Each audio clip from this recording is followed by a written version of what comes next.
뉴스 집중 시작합니다. 경남지사는 물론이고 부산시장, 울산시장까지 심지어 박정희 대통령의 고향 구미시장까지 모두 민주당이 가져갔습니다. 서울 25개 구청장 가운데서도 자유한국당은 단 한 석에 머물렀습니다. 제3당인 바른미래당은 군수 구청장 1명 내지 못했습니다. 홍준표 대표, 유승민 대표는 사퇴했습니다. 경희대 노동일 교수와 함께 짚어보겠습니다. 어서 오십시오. 안녕하십니까. 이번 민주당 압승에 가장 공을 세운 사람은 누굽니까? 문재인 대통령이죠. 문재인 대통령을 위한 선거였고요. 아무래도 모든 이슈를 압도하는 이슈가 바로 남북 안보 문제 그리고 북미 회담 문제 이런 거 아니었습니까? 바로 선거 전날까지도 투표 전날까지도 북미 정상이 되면서 그날 당일날도 그렇고 모든 매스컴의 초점이 거기 가 있었지 않습니까? 네. 그러니까 다른 이슈가 힘을 쓸 수 없는 그런 선거였습니다.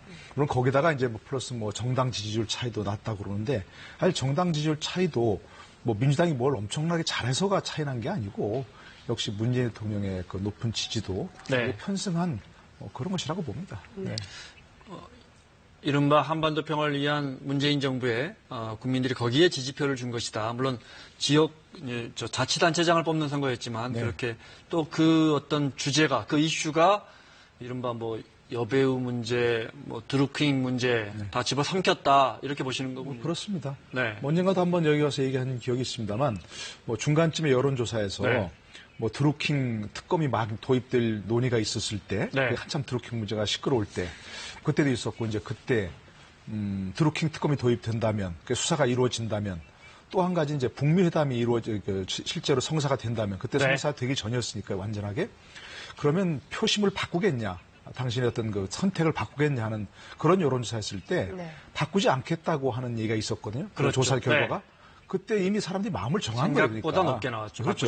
바꾸지 않겠다는 의견이. 그러니까 여당의 호재도 악재도 별다른 영향을 미치지 못했다는 것은 지금 말씀하신 대로 결국 우리가 말씀드린 대로 결국 그런 어떤 한반도 평화 문제를 둘러싼 그런 이슈가 거대한 이슈가 통째로 다 집어삼킨 선거였다는 생각이 듭니다. 물론 지방선거로서는 별로 바람직한 건 아니죠. 그야말로 어떤 작은 단위에서 내 마을, 내 지역을 어떻게 꾸려나갈 것인가, 거기에 적합한 일꾼은 누군가 하는 논의가 이루어졌어야 되는데 그런 논의가 이루어지기에는 너무나 큰 이슈가 쓰나미가 몰려오는 그런 이슈였기 때문에 쉽지 않은 선거였다는 겁니다.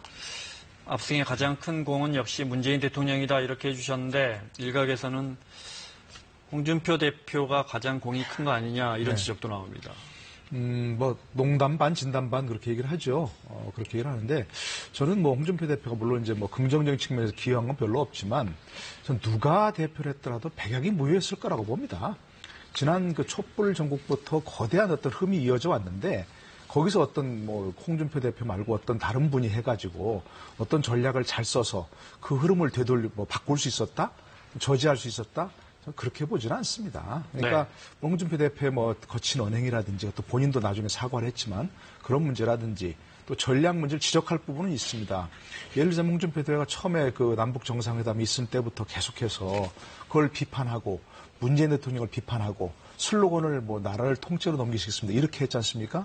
근데 우리가 잘 아시다시피 그런 말 있잖아요. 왜 코끼리는 생각하지 마라고 하는 것은 상대방이 유리한 프레임이 있으면 거기 뛰어들면 안 된다는 겁니다. 문재인 대통령 지지율 높고 남북 평화 화해 무대에 대해서 누가 반대할 사람이 있겠습니까? 근본적으로. 그런 데 대해서 그걸 비판하면 그 프레임이 엮이는 것이거든요. 차라리 그건 잘하고 있습니다. 문재인 대통령은. 잘하고 있고 남북 평화 좀 해야죠. 라고 그건 언급하지 말고 경제가 그런데 어려운데 어떡하시겠습니까? 각 지역별 문제가 이런 데 있는데 그렇게 했으면 조금 더 나았을지 모르겠지요. 그러나 그것이 전체적인 국면을 바꾸기는 어려웠고 그러기엔 너무 역부족인 선거 아니었나 싶습니다. 자, 홍준표 대표는 약 2시간 전쯤에 자유한국당 대표직에서 물러났습니다. 들어보겠습니다. 우리는 참패했고 나라는 통째로 넘어갔습니다. 모두가 제 잘못이고 모든 책임은 져야 되겠습니다. 오늘부로 당대표직을 내려놓습니다. 우리 한마음으로 단합하셔서 국민들로부터 신뢰받는 신보수주의 정당으로 거듭나기를 부탁드립니다. 감사합니다. 청와대의 그 청원 사이트, 예, 거기에 홍준표 대표 사임을 막아달라는 청원까지 올라왔다는 거 아닙니까? 이게 네네. 아마 뭐 우스갯소리인지 모르겠지만 여당 지지자들이 올린 것일 수도 있거든요. 이게 바로 홍준표 체제의 실패를 의미하는 게 아닌가 그런 생각도 들고요. 네, 뭐 그렇게 볼 수도 있겠습니다. 그야말로 지금 뭐 민주당 쪽에서도 오히려 홍준표 대표가 계속한 게 낫다 이런 말이 나올 정도니까. 근데 아까 말씀드린 그런 부분에서는 이제 조금 뭐 농반진반이라고 봐야 될 것 같고요. 그러나 분명한 것은 홍준표 대표가 뭐 책임은 졌습니다만 홍준표 대표만의 책임일 수는 없습니다. 새누리당 전부의 책임인 것이고 어떤 촛불 정국이 특히 박근혜 대통령 탄핵 이후에 전혀 새로운 모습을 보이지 못한 그런 부분이 있거든요. 한때 친박 청산하겠다고 좀 이렇게 소리를 높였다가 또 금방 사로들고 그냥 네. 다 그걸 포용하고 간 뭐 그런 부분도 있고요. 근본적으로 달라지는 모습을 보이지 못한 그런 전체의 책임을 져야 된다는 그렇게 생각합니다. 네. 네. 어제 선거에서 가장 인상적인 지역 중에 하나가 바로 경남도지사 선거가 아니었나 싶어요. 네. 밤 11시 넘어서까지 이렇게 엎치락뒤치락 하던데요. 출구조사랑 안 맞아서 혹시 네. 이게 다르게 되나 싶기도 그러니까요. 했었고요. 처음에 출구조사 14대 2대 1 그렇게 되지 않습니까? 네. 그랬는데 경남도지사 선거 초반에 개표한 걸 보니까 개표 상황을 보니까 김태호 후보가 앞서가는 측면이 있었거든요. 네. 근데 나중에 알고 보니까 그게 창원이나 이런 대도시 지역에서는 개표가 좀 늦었고 진주 사천 이런 쪽에 좀 서부 경남 이런 쪽에서 네. 사표가 먼저 되어가지고 그런 쪽에서 김태호 후보 지지표가 많이 나왔기 때문에 그렇다는 겁니다. 그래서 창원이 개표가 되면서 아무래도 좀 대도시 지역이고 또 진보세가 강한 지역이고 뭐 창원시장도 이번에 민주당에 당선했지 않습니까? 뭐 그런 점이 좀 이렇게 결국 뒤집은 뭐 그런 상황인 것 같습니다. 하여튼 마지막까지 쉽게 단정하기 어려운 그런 측면이 있어서 재미는 있었습니다. 네. 네. 그래서 김경수 후보가 당선이 됐는데요. 그 얘기 들어보겠습니다. 이번 선거가 이제는 바꿔야 한다라고 하는 경남도민들의 강렬한 변화에 대한 열망이 만든 결과가 아닌가 싶습니다. 이번 개표 과정을 지켜보면 경남도민들께서 이제 앞으로는 저를 지지했던 지지하지 않았던 모든 도민의 도지사가 되어달라라고 하는 소중한 가르침을 이번 개표 과정에서 주셨다고 생각합니다.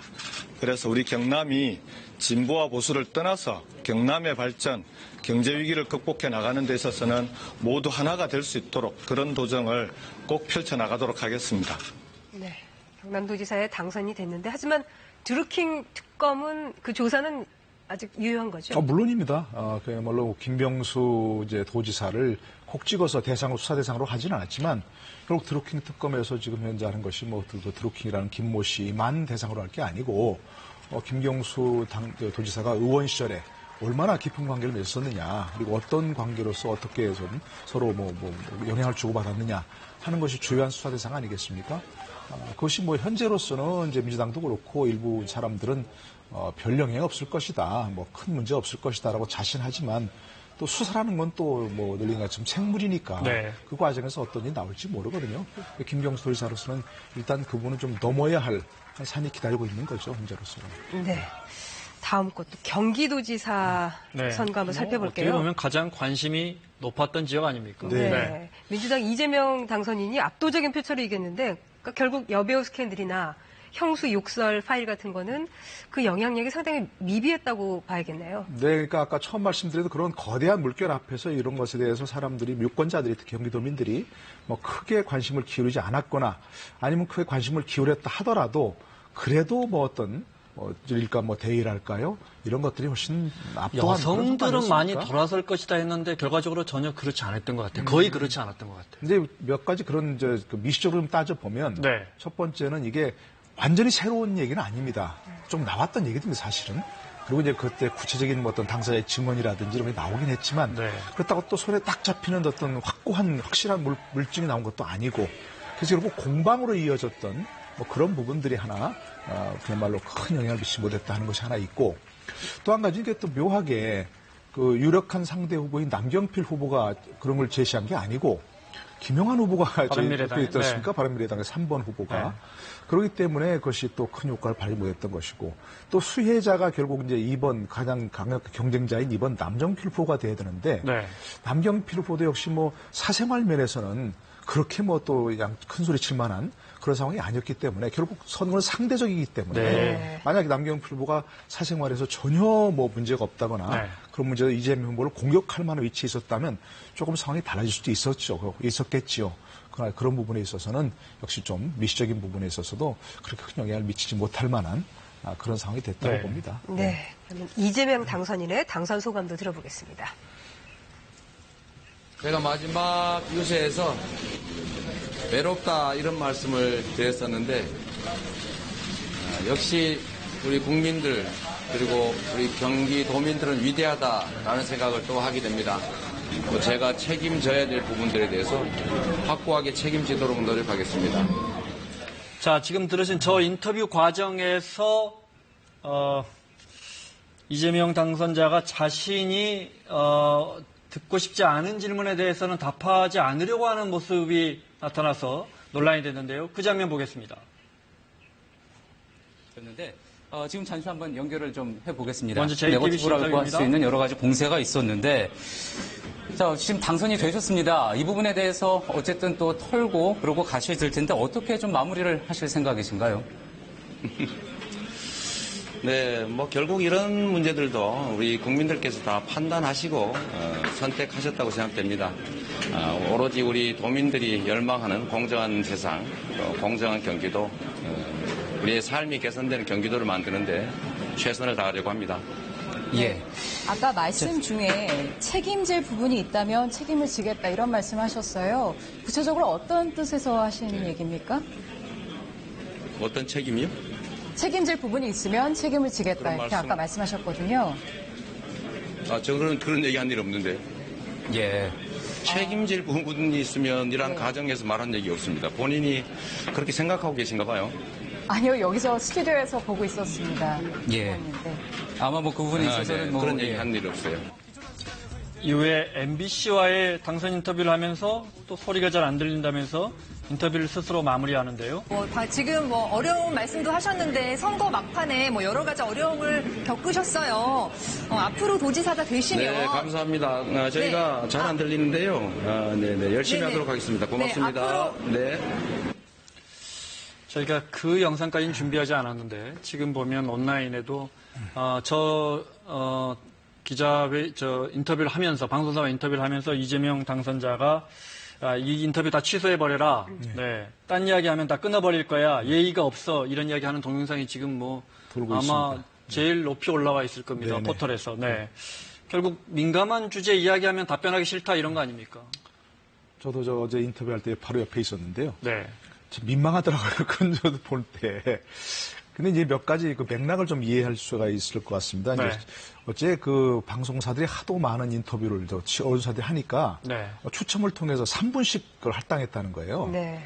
그러니까 3분씩 할당할 때 보통 저럴 때 이제 되게 첫 번째가 당선 소감, 그죠? 그리고 앞으로의 포부 이렇게 들 거 아니겠습니까? 네. 근데 그거 얘기하면 3분 지나가 버리거든요. 그 앵커들로서는 가장 궁금해하는 부분, 묻고 싶은 부분, 뉴스가 될 만한 부분을 물어봐야 되니까 당선 소감 묻고 뭐 앞으로의 포부 묻고 할 시간이 없었습니다. 네. 없었을 거예요. 그래서 저렇게 이제 바로 직설적으로 물어본 것이 하나 네. 있을 것 같고요. 또 한 가지는 이제 본인으로서는 듣기 싫겠죠. 저런 분 얘기하는 게. 네. 축하 자리고 기분 좋은 얘기를 해야 되는데 왜 앞으로 저 여배우 스캔들 또 묻냐. 그거는 제가 보기에는 관심사기 때문에 그렇습니다. 이게 선거 당선돼서 끝나면 끝난 게 아니고 이제부터 시작입니다. 네. 법적 공방이. 그렇지 않습니까? 선거 과정에서 계속해서 아마도 이제 계속 고소고발하겠다. 허위사실 공표로 법적인 책임을 묻겠다. 얘기했었고요, 본인이. 그리고 지금 이미 바른미래당에서 허위사실 공표죄로 이재명 도지사를 고발했습니다. 네. 그렇기 때문에 불가피하게 법적 공방이 될 겁니다. 그렇기 때문에 이분은 상당히 관심사입니다. 네. 잘 아시겠습니다. 기자들이 질문하는 것은 기자들이 호기심 때문에 질문하는 것이 아니고 청취자, 국민들을 위해서 대신에 질문하는 거 아니겠습니까? 그러니까 그분 상당히 관심이 있는 부분이니까 네. 질문을 해야죠. 이재명 후보 도지사의 그 심정은 저도 100분 이해합니다. 축하 자리고 소감을 물어야 할 자리인데. 덕담 같은 거 해줬으면 그러니까, 좋겠지만. 그 질문 해야 되는데 왜 자꾸 그런 기자가 질문이냐. 덕담해라고 있는 자리는 아니거든요. 아니거든요. 네. 그러니까 그런 점에서 조금 저런 무슨 좀 본인의 어떤 성질을 죽였어야 되는데 오늘 아침에 보니까 뭐 사과했더라고요. 사과한 사과한 음성이 얘기도. 들어와 있는 것 같은데요. 예. 준비됐으면 들려주십시오. 네. 인터뷰 보고 좀 이렇게 실망하신 분 많으시죠? 저도 시간 지나고 나니까 제가 좀 지나쳤다는 생각이 좀 들어요. 그러지 말았어야 되는데 제 부족함입니다. 이거는 또 수양해야지요. 그런데 저기 지금 안 나왔는데 그 뒷부분에요. 네. 저 지적하고 싶은 게 하나 있는데 약속된 질문을 하지 않았기 때문에 화가 났다는 거예요. 네. 근데 왜 그런데 저도 그 댓글을 보니까 아니 왜 약속된 질문 안 했다고 화나면 왜 박근혜 전 대통령 그렇게 욕을 했느냐, 비난했느냐. 네. 사족입니다. 예. 네. 아니, 그 얘기, 본인이 그렇게 얘기했더라고요. 그러니까 네. 저는 사과를 했으면 그냥 그걸로 끝났으면 좋은데 방송사들이 약속된 질문 하지 않았기 때문에 화가 났다 이렇게 하는 것은 네. 약속된 질문 하려면 기자들이 뭘 필요가 있습니까? 교수님이 지적하시니까 저희도 편집하면서 그 부분을 넣을까 말까 하다가 그냥 예. 안 넣습니다. 예, 네. 예. 네, 다음은 전국적으로 이색 당선인을 좀 살펴보도록 하겠습니다.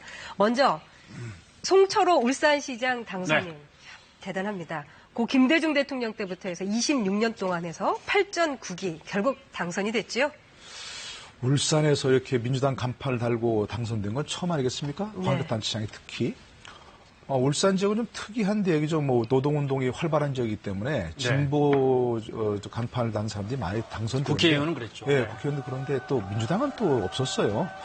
더더구나 이게 지금 8전 9기라는 거 아니겠습니까? 네. 1992년 처음 선거에 출마해서 시장 선거 2번, 국회의원 선거 6번, 이렇게 8번이나 낙선한 끝에 지금 젊어 8전 9기 했는데, 전 이번에 참 의지도 대단하지만, 더더구나 계속해서 이 지역에서 떠나지 않고 활동했다는 것이거든요. 네. 예, 그러니까 정말 그런 점에서 지역이라는 그런 지방선거라는 네. 그런 의미에 걸맞는 그런 정치는 아닌가. 여러 가지 측면에서 의미가 있는 일이라고 생각합니다. 네. 다음은 구미시장 장세용 당선인인데요. 구미는 박정희 전 대통령의 고향으로 구미에서는 첫 민주당 당선인이 나온 거죠. 구미에서만 나온 게 아니고 지금 뭐 경남지사며. 경남, 네. 예, 그럼요. 그러니까 이른바 부울경 지역, PK 지역에서 굉장히 많이 당선되었고, 특히 여기는 부울경도 PK도 아니고, 여기 좀 TK 지역 아닙니까? 네. 경북 구미 지역 아니겠습니까? 그런데 더더구나, 구미라고 하면 일종의. 박근혜 전 그때 말로 대통령이 처음 국회의원 단 곳이 여기입니까? 경북 구미가 아니고요. 예, 대구하고 달성 그렇군요. 달성 네, 지역입니다. 네. 달성 지역인데 이 구미는 박정희 대통령의 생가가 있는 지역이고요. 네. 이른바 속된 말로 박정희 교회의 심장이라고 할 수 있는데요, 저희가. 네. 그런데 여기에 당선됐다고 하는 것은 특히 이 지역의 유권자들이 이 민주당 간판을 단 이분을 당선시켰다고 하는 것은 정말 대단한 의미가 있는 거죠. 네. 그리고 또 부산시장 오거돈 당선인. 이번에 PK 민심이 확실히 돌아선 것 같다. 이런 얘기도 있던데요. 이분도 3전 4기의 그런 분 아닙니까, 네. 그죠? 그렇게 해서 지금도 이번에도 사실은 굉장히 어려운 과정을 뚫고 당선됐죠. 네. 그런데 어쨌든 전체 이렇게 부울경 지역을 중심으로 한 PK 지역에서 이렇게 바람이 불었다고 하는 것은 역시 문재인 대통령의 후광이라고 볼 수 있는 거죠. 네. 문재인 대통령, 노무현 전 대통령의 어떤 그 정치적 고향, 또 활동 무대, 거기가 바로 이제 부산, 경남 지역 아니겠습니까? 노무현 전 대통령도 부산에서 낙선한 적이 그렇습니다. 있죠. 부산시장에 또 출마해서 낙선되었고요. 편하게 종로에서 국회의원 할 수 있는데 네. 그걸 버리고 내려가면서 그때부터 주목을 받기 시작한 그랬죠. 거죠. 예. 네. 결국 그래서 아까 본 그 송철호 울산시장 당선인처럼 네. 당선인과 함께 거기서 인권 변호사 활동을 했었고요. 그러니까 거기가 좀 그야말로 네. 그런 분들의 어떤 지역적 기반도 있었기 때문에 그런 활동이 있었기 때문에 오늘 그런 결과가 나오지 않았나 싶습니다. 네. 그리고 강원도 평창군수 민주당 한왕기 당선인은 24표 차예요. 그러게요. 늘 선거하면 이런 데가 나와요. 네. 하여튼 꼭 3표 차도 있었죠, 이제는. 네. 네, 3표 차도 있었고, 동점이 되어가지고 또 나이 많은 분이 당선된 그런 사례도 많이 있습니다. 법이 그렇습니까? 그렇습니다. 특히 기초 선거에서 저 처음 알았네요. 예, 기초 선거에서는 표차가 안 나면 동점이 되면요. 그렇습니까? 민증 까게 돼 있습니다. 그래서 나이 봐가지고 처음 알았습니다. 연장자가 당선되게 돼 있습니다. 네. 이게 정말 미풍양속 정말 대한민국의 우리식이네요. 특이한 제도입니다. 이게. 네, 네. 그러니까 한 표가 얼마나 소중하냐 이게 볼 수 있는 거죠. 그렇군요. 네. 그리고 투표율 23년 만에 60%를 넘겼는데요. 네. 민주당 남성의원들 그래서 파란 머리로 염색을 했죠. 좀 볼까요? 네. 모두 몇 분이 하기로 했죠? 여성분들은 6의원인가가 진짜 5명이군요. 네. 네. 했는데 실제 여성분들이 의원들은? 훨씬 더 파랗게 하시고요. 네, 여성 의원들은 사전투표 20%. 사전투표 20%고 20%였고요. 네. 남성분들이 최종 투표의 60%. 60%는 이제 네. 남성분들이 하기로 해서 네. 약속을 지킨 것 같습니다. 네. 요즘에는 또 투표 후에 인증샷 남기는 게 하나의 네. 이제 문화가 돼서 많은 스타들이 남겼는데 그런데 그 자유한국당의 민경욱 의원이 파란 모자를 쓰고 투표소에 나타난 유재석 씨를 비난하는 네티즌의 게시물을 또 공유를 하면서 지금 뜨겁습니다, 논란이. 네. 그러니까 민경욱 의원이 이걸 게시한 게 아니고 어떤 다른 네티즌이 그렇죠. 네. 게시를 했는데 이제 네. 거기에 글을 다른 거죠. 네, 그렇습니다. 그러니까 이건 이제 뭐 인민 국민 이런 네. 얘기를 했고요. 여기다가 또 그다음에 너도 북으로 가길 바란다 이런 내용을 했어요. 그러니까 이것은 이제 민경욱 의원 자신이 게시한 건 아니고 이거를 이제 네. 인용해서 그냥 올린 거죠. 여기다가. 네. 그래서 저도 무심코 이렇게 이러고 다녔는데 저도 혹시 무슨 특정 정당 지지자라고 네. 되는 건가 하는 생각이 들어서 국회의장 아나운서 또 파란색 옷 입고 나와요. 아니 이건 보라색입니다. 좀 보라색입니다. 네네. 보라색이고 그런데 어쨌든 그런 것도 좀 농담으로 넘어갈 수 있는 부분인데 섬찟한 부분은 그런 거예요. 너도 북으로 가길 바란다 해서 아니 서로 견해가 다를 수 있습니다.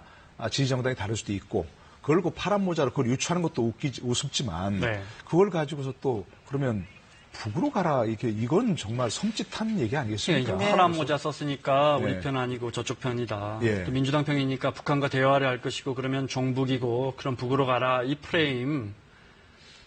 이건 이 벗어나야 프레임으로 되는 거죠. 진 거 아닙니까? 그렇습니다. 바로 네. 이제 그것이 물론 이제 뭐 한반도 평화가 오는 거 분명하게 다 누구나 환영하지만 그런 과정에서 주의해야 한다. 과거에도 속은 적이 있지 않느냐. 네. 이런 말을 할 수 있는 거죠. 그리고 그건 함적인 견해 차이가 있을 수 있는 부분이고요. 네. 그러나 그걸 찬성하면 종북이고 반대하면 뭐 또 뭐 다른 뭐 이렇게 이런 식으로 해서 지나치게 서로 그런 어떤 인신공격성 발언하는 것은 우리가 피해야 할 일입니다. 전체적으로 피해야 할 일이죠. 네. 자, 국회의원 재보선, 그다음에 광역자치단체장뿐만 아니라 기초자치단체장 같은 경우도 수도권, 특히 서울이나 뭐 경기, 인천에서는 정말 뭐 싹쓸이라는 말이 맞을 정도로 서울 같은 경우에는 지금 서초구청장 하나 자유한국당이 건졌고요. 네. 네. 이런 부분은 어떻게 봐요? 이게 지금 이른바 뭐 강남 3구라 그래가지고 뭐 그야말로 보수 벨트라고 알려지지 않았습니까? 네. 강남구, 서초구, 송파구 그래갖고 정말 이건 뭐 보수의 아성이라고 알려졌었는데 지난 선거 총선에서 전현희 의원이 민주당 간판한다고 당선됐죠. 강남에서. 네. 그러면서 조금 더 균열의 조짐이 보였다고 생각합니다. 네. 그런데 이번엔 정말 서초구도 아마 경합이었을 겁니다. 굉장히 경합이었고 네. 강남구와 송파구에서 이렇게 구청장이 당선됐다는 것은 특히 강남구청장이 1번 그 민주당 간판을 당선됐다고 하는 것은 네. 뭐 부울경에서 싹쓸이 한 거나 마찬가지인 그런 정말 큰 이변이라고 생각합니다. 네. 그러니까 더 이상 어느 누구도 자신의 텃밭이 어디 곳이다. 깃밥 꽂으면 당선된다. 이런 얘기를 할 수 없는 거죠. 네. 그러니까 반면에 보자면 결국 부울경을 뭐 강남 송파를 민주당이 이번에 압도했다 하더라도 그것이 다음에도 그렇게 갈 것이다. 네. 라고 장담할 수 없다는 겁니다. 그럼요. 예. 네. 자, 공교롭게요. 서울의 25개 구청 중에 이제 24개를 민주당이 가져갔는데 네. 인천이 구청장이 10개, 대전이 10개, 대전이 5개, 광주가 5개, 울산이 5개, 합치면 25개인데 여기서 또 구청장 중에 단 한석 빼고는 민주당이 다 가져갔단 말이에요. 그러게 말이죠. 네. 이제 군수죠, 군수. 네. 강화군수. 네, 이제. 군수나 구청장. 예. 그런데 이런 문제 있지 않겠습니까? 이게 지방선거고 수도권에서는 이제 거의 수도권, 호남, 충청에서는 야권 단체장을 만나기가 어렵습니다. 이러면 지방 권력도 서로 견제가 돼야 하는데 네. 균형도 있어야 되고 네. 이런 부분은 좀 아쉬운 부분입니다. 네네. 민주당으로서야 뭐 축하받을 일이고 네. 또 축하해야 될 일이지만 전체적인 그 민주주의 차원에서 보자면 굉장히 큰 문제가 있는 거죠. 지금도 예를 들어서 기초단체장과 의회, 기초뿐만이 아니고 어쨌든 네. 단체장과 의회가 같은 정당이 점하고 있는 데는 견제라고 하는 것을 볼 수가 없습니다. 또 그래도 국회라든지 어떤 국민 전체 차원에서 볼 어떤 국회와 대통령 관계라든지 이런 거시적인 차원에서는 뭐 언론들도 굉장히 큰 관심을 가지고 있고 많은 국민들도 관심을 가지고 지켜보기 때문에 상당히 좀 여러 가지 꼭 당사자끼리 견제가 안 되더라도 네. 굉장히 감시 눈이 있습니다. 그런데 기초에 가면 이게 특히 지역에 가면 굉장히 허술합니다. 그래서 일부 지역에서는 계속 여러 군수가 계속 또 뇌물죄 때문에 낙마하는 경우가 있지 않습니까? 그게 의회에서 견제가 안 되고 있고 또 한 가지는 이제 뭐 지역 언론들도 그런 부분에서 감시를 못하고 있기 때문에 그런 문제가 있거든요. 이렇게 되면 결국 기초단체라고 하는 것이 결국 그 민주주의 풀뿌리 민주주의고 민주주의 학교라고 하는 것이 완전히 그냥 의미를 잃어버리는 그런 결과가 돼버립니다. 네. 결국 전체적인 차원에서는 바람직하지는 않은 거죠. 네. 네. 국회의원 재보선 결과도 좀 살펴보죠. 네. 12곳 가운데 11곳을 민주당이 차지했습니다. 이렇게 되면 이제 원구성이 바뀌게 되는데요. 민주당이 130석, 한국당이 113석, 바른미래당이 30석, 민주평화당이 14석, 정의당 6석 등등 해서 이렇게 보면 민주평화당하고 정의당까지 합치게 되면 이제 과반이 넘는 상황이 되죠. 앞으로 무슨 표결할 일 생기면 저 여당은 좀 편해지는 겁니까? 그렇죠. 뭐 민주평화당과 정의당이 반드시 민주당에 뭐 협조한다 그럴 수는 없는 거죠. 보장할 수는 없는 거죠. 결국 이제 뭐 130석이 됐으니까 그렇다고 이제 또 그것도 뭐 정계 개편을 많이 통해서 통합을 하지 않는 이상은 네. 다른 야당 아니겠습니까 결국 아직도 여소야대 상황입니다. 그렇다면 저는 이제 민주당이 이런 상황이 돼서 뭐 이렇게 정말 지방선거를 석권했고 또 이제 안정적인 의석도 확보했고 그러기 때문에 힘을 자랑하려고 하면 안 된다고 생각합니다. 더 겸손하고 진짜 이제말로 협치가 가능한 거 아니겠습니까? 힘이 없는 사람이 자꾸 다른 사람의 요구를 협조를 구하면 좀 비굴해 보이지만 힘이 있을 때 그걸 쓰지 않고 다른 협조를 구하면 겸손한 거 아니겠습니까?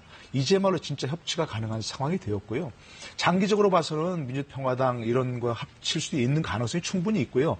여권발, 야권발 정계 개편이 일어날 수 있습니다. 네. 총선을 앞두고는. 그러나 지금은 당장 그런 게 어려우니까 이제말로 제대로 된 진짜 협치가 가능한 상황이 되었다. 네. 이런 생각이 듭니다. 알겠습니다. 시간 때문에요. 한두 개만 더 여쭤보겠습니다. 유승민 공동대표 사퇴했고, 홍준표 대표 사퇴했고, 안철수 대표는 어떻게 한답니까? 본인도 뭐 사퇴하겠죠. 뭐, 그야말로 좀 더 고민해보겠다, 거취를 고민해보겠다고 했는데, 네. 안철수 대표의 시선은 사실 이번 서울시장 선거보다는 다음 대선에 있었던 거 아니겠습니까? 보수의 구심점이 되려고 했고. 미국 간다는 말도 있고 그래서. 미국은 뭐, 따님이 무슨 뭐 졸업이 있기 때문에 네. 잠깐 다녀온다는 것이지, 네. 뭐 다른 사람처럼 낙선하고 뭐 1년간 간다든가 뭐 그런 건 아닌 것 같고요. 네. 현재로서는. 그런데 그런 시선이 있었는데 사실은 이번에 3등 하면서 결국 서울시장 선거는 1등 하는 박원순 후보가 당선되느냐 보다도 네. 2등, 3등 중에 누가 2등을 하느냐, 네. 그리고 득표율이 어떻게 되냐 했는데 안철수 후보가 본인이 확장성이 있다고 얘기하면서 결국 3등 했고 네. 18%인가를 얻었죠. 그런 경우 결국 본인의 확장성에 대해서 장담할 수 없는 상황이 돼버렸습니다. 네. 그렇기 때문에 이번에 어떻게 거취를 정할까 하는 것이 참 중요한 문제고요. 지금 근데 생각해보니까 예. 제가 질문드렸지만 국회의원도 아니고 당대표도 아니기 때문에 뭐 네. 사퇴하고 이런 문제는 아니지만 예. 예. 뭐 정계를 대표도 은퇴하는, 아니죠, 그렇죠. 은퇴하는 문제인데 네. 네. 본인이 뭐 은퇴까지는 아마 고려하지 않을 겁니다. 네. 나라와 뭘 위해서, 국민을 위해서 뭘 할 수 있는지 숙고하겠다고 했으니까 네. 막 그런 줄 알겠지만 사실은 입지가 굉장히 어려워진 건 사실입니다. 네. 이번에 어떤 그야말로 홍준표 대표, 유승민 대표 사퇴하면서 보수의 구심점이 없어진 건데 그러면 그때 안철수 후보가 나서서 네. 할 수 있느냐? 그것도 좀 어려운 상황이 돼버렸습니다. 알겠습니다. 어쨌든 쉽지 않은 그런 거취 결정이 될 것 제가 같습니다. 죄송하지만 단답형으로 질문 하나만 더 드리겠습니다. 네. 향후 어떻게든 야권이 재편될 가능성이 높은데 이렇게 네. 되면 보수의 얼굴은 누가 맡게 될 가능성이 제일 높습니까? 사람 이름으로 답해 주신다면. 현재는 없습니다. 근데 떠오르는 사람은 없습니다. 네. 그러니까 예전에 그 2004년에서도 네. 굉장히 한나라당이 어려웠을 때 네. 기사회생할 수 있었던 것은 박근혜라는 구심점이 있었기 때문에 네. 그렇습니다. 근데 지금은 그런 구심점이 없습니다. 그러니까 현재 지금 기존의 정치인 중에서는 떠오르는 인물이 없다고 볼 수 있습니다. 그 공란을 누가 채우는지 한번 보겠습니다. 그렇습니다. 네. 경희대 노동일 교수와 함께했습니다. 고맙습니다. 고맙습니다.